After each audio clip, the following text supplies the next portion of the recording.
Becoming paralyzed from the waist down is the end, haha. In line with her husband's cold words, my mother-in-law, Anne, also chimed in. To think you'd become disabled, it's a disgrace to the family.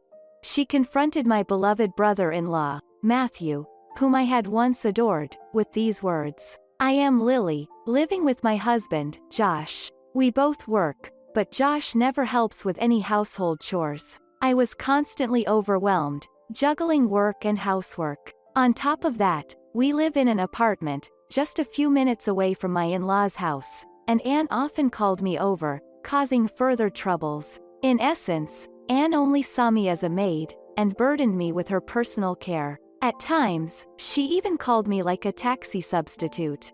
I'm going shopping, give me a ride.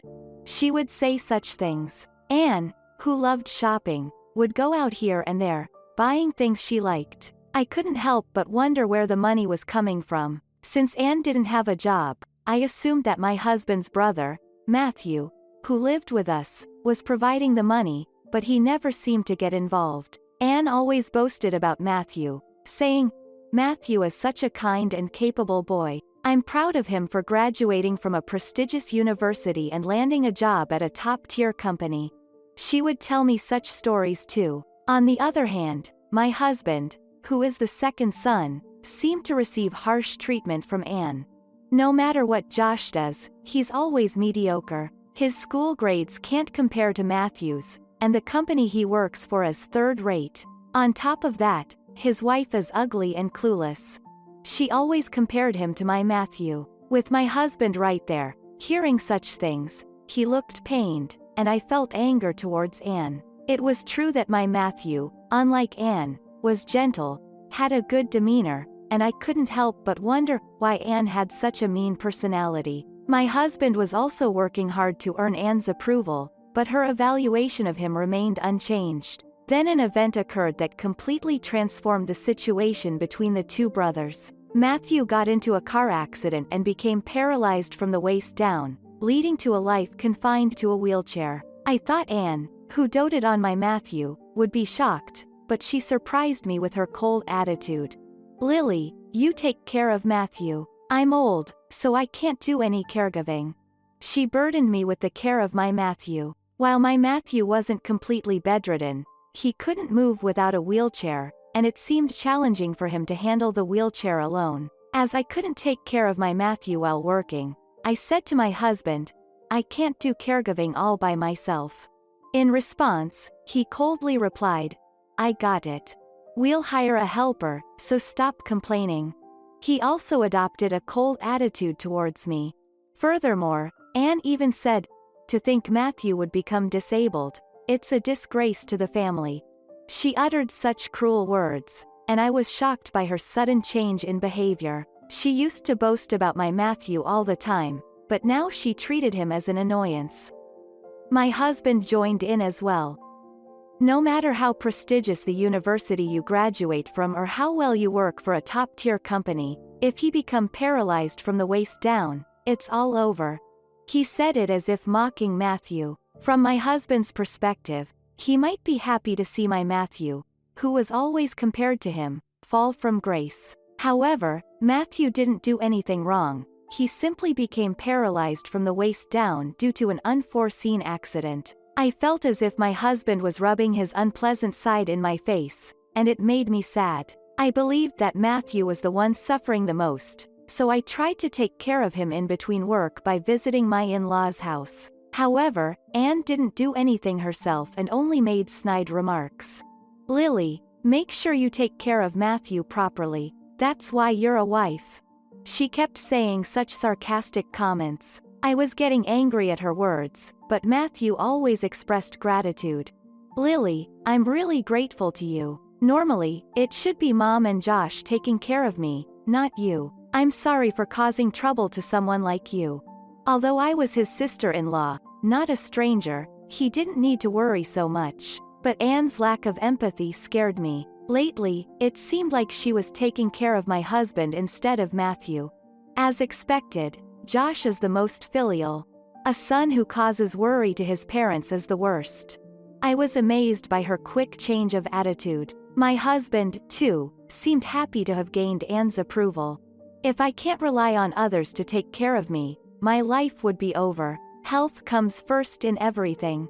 He spoke as if he had won. As for me, even if I wasn't approved by Anne, I used to love my husband when he was working hard. But now, I feel empty. I disliked their words. But more than that, I have been accumulating dissatisfaction towards Anne and husband who do nothing to take care of my Matthew. While I'm at work, a caregiver takes care of my Matthew, but on my days off, I spend the whole day taking care of him at my in-laws' house. I used to visit my in-laws' house after work on weekdays to check on my Matthew, and Anne noticed me and said, "Lily, you must be going through a lot. Just think of it as fate and do your best."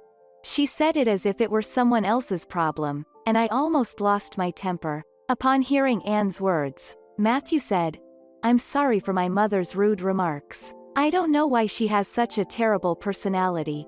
It's embarrassing as her son."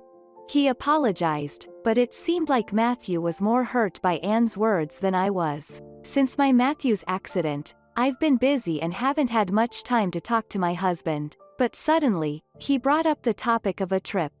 "How about going on a trip to Hawaii with us and Mom? I feel sorry for inconveniencing you, with your brother's care." He's suddenly talking about a trip, and it surprised me even more that it was to Hawaii. But the first thing that came to my mind was my Matthew, so I immediately refused. I can't leave my brother alone. I immediately rejected it. My husband seemed to anticipate my response. "We'll ask the caregiver to take care of him, so it'll be fine. Besides, you need a break sometimes, or you'll end up getting sick." He spoke words of concern for me, considering the fatigue and stress I had accumulated from work and taking care of Matthew. I wanted a change of scenery. I was grateful for my husband's unusual consideration, but I still couldn't fully accept the idea of leaving Matthew behind. The next day, when I went to take care of Matthew, I gathered my courage and brought up the topic of the trip. "I have a discussion about going on a trip with your mother and Josh. Are you going to be okay?" Matthew showed no signs of surprise or astonishment. "I'll be fine. I always rely on you for hospital visits and errands, so go and enjoy yourself once in a while." He responded without any surprise, even encouraging me to go on the trip. With his support, I made up my mind to go on the trip. "I might end up being worn out by your mother and Josh, even on the trip."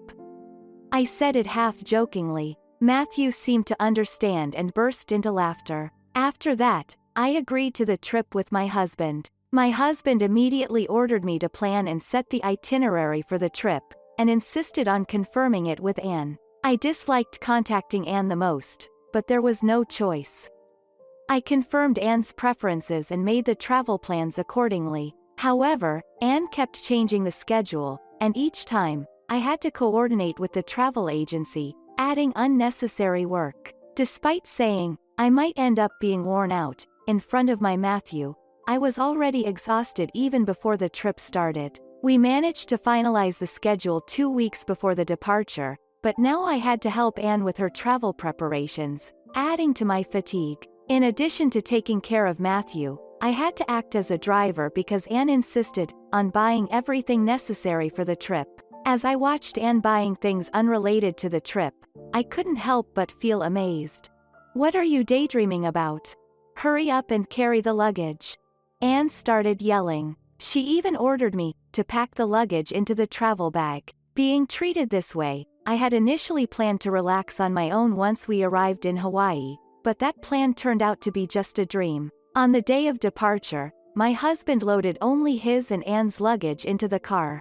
"You're responsible for taking care of your brother. Since it will also cost money for the trip, you'll be staying home after all."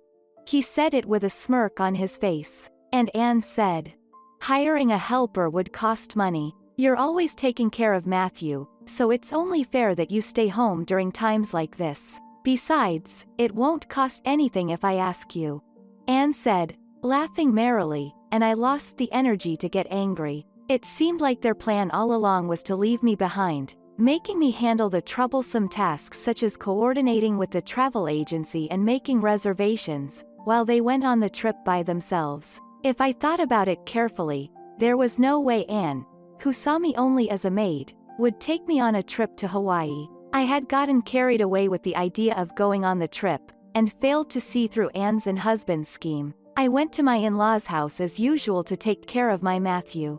Wait, today was supposed to be the start of the trip. Matthew was surprised when I told him that Anne and husband had left me behind. I was the one who suggested the Hawaii trip. Since you're always doing so much for Lily, I wanted her to have a change of pace by going to Hawaii or something. That's why I even paid for the travel expenses. In retrospect, I found it strange when my husband suddenly mentioned the Hawaii trip. But after hearing my Matthew's explanation, it all made sense. Matthew apologized, seeing the exasperated look on my face. "I'm sorry for making you feel bad, Lily," I replied with a wry smile. "It really does make you feel terrible, doesn't it?" Suddenly, Matthew lowered his head and stood up from the bed. Seeing my surprise, Matthew said the following: "I may not be able to walk like before, but thanks to rehabilitation, I can walk a little now."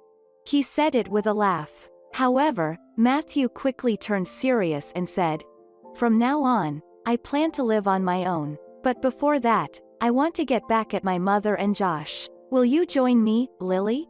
He proposed to me. Naturally, I decided to participate in Matthew's plan. It seemed that Matthew had been considering moving out of the in-laws' house, even before the accident. He wanted to distance himself from his mother, who always interfered with his life. When he mentioned leaving the house to his mother, she started crying and pleading, saying she couldn't live alone and didn't have the means to support herself. He had considered forcefully leaving the in-laws' house, but then he thought it would lead to Anne asking us, as a couple, to live with him or demanding money, which would cause trouble. However, after the accident, seeing how his mother and husband treated him coldly, he felt the urge to retaliate against them. Matthew told me the detailed plan of how to get back at the two of them, and we immediately put it into action. Unaware of anything, my husband and mother-in-law returned home after their one-week trip to Hawaii. As soon as my husband arrived home, I received a phone call. "The apartment is empty. What do you mean by this? What about my belongings?" he shouted in panic. "I sent your belongings to your parents' house," I explained, and my husband muttered something incoherent. "I can't live with you anymore. I want a divorce." I made it clear. "Don't say such selfish things. I'm not getting a divorce." My husband became angry. I chuckled and said, "Who's being selfish here? I know you withdrew money from my account without my knowledge. I'm sure you gave it to your dear mother, didn't you? It's my money, so I will definitely have it returned." When I confronted my husband about giving money to his mother, he fell silent for a moment. After a while, he asked, "Where are you right now? Have you already moved out?" He tried to change the subject, not wanting to return the money. "I'm enjoying my new life." "Oh, and your brother also said he's moving out of his parents' house to live on his own, so I don't have to take care of him anymore, right?" Seemingly unable to grasp the unexpected turn of events, my husband fell silent. "I've sent the divorce papers along with your belongings to your parents' house. Sign them and submit them to the municipality. I don't want to have any more contact with you or your mother, so please submit them as soon as possible." I conveyed only the necessary information and ended the call. A few days later, my husband called me. "I submitted the divorce papers today. Thanks to you and your annoying brother with a disability, I can finally breathe easily." He made a sarcastic remark, so I responded, "You seem unaware, but your mother has a huge debt. Your brother informed me about it. Well, good luck repaying it together. Enjoy." I informed him of the truth and then hung up the phone, leaving my husband speechless. 1 month later, the lawyer I had hired to handle the repayment of the money my husband had taken from my account brought a letter from him. In the letter, my husband explained that he had used up all his savings to repay his mother's debt, and had even sold their family home, but it was still not enough. While I was relieved that my money was returned promptly, Anne's debt still remained, making it impossible for me to live with her. The letter also mentioned requests for reconciliation and getting back together. In the end, Anne went through bankruptcy proceedings, and my husband and her now live in a rundown apartment. However, in order to cover their living expenses, they continue to accumulate more debt, trapped in a never-ending cycle. Anne is still desperately trying to find out where Matthew went and even approached me, but I have no intention of telling her. Matthew, on the other hand, received compensation and disability pension from the accident, and rented a house in a distant place. He continues his rehabilitation while working remotely. As for myself, I started living alone, free from the interference of my husband and Anne, and I'm enjoying a peaceful life. The revenge plan Matthew and I devised against my husband and mother-in-law has worked out so well, and it brings me a sense of relief and satisfaction.